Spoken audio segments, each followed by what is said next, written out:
Hi, this is Sandra from Fiber Noodles. Today we are going to make this flat ICord.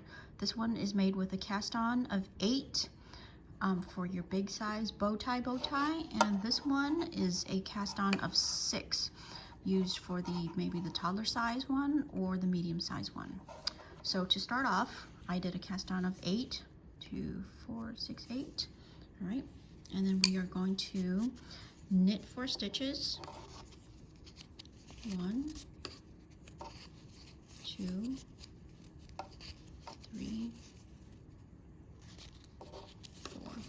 With your yarn in the front, slip 4 stitches purlwise, flip your work, knit 4 stitches again. See, 1, 2, 3, 4. Yarn in the front, slip 4 stitches purlwise, 2, 3, 4. And then you'll continue flipping your work, knit 4, slip 4, flip, and then until your desired length for this pattern, it would be about 2 1/4 to 2.5 inches in length. Okay, thanks for watching.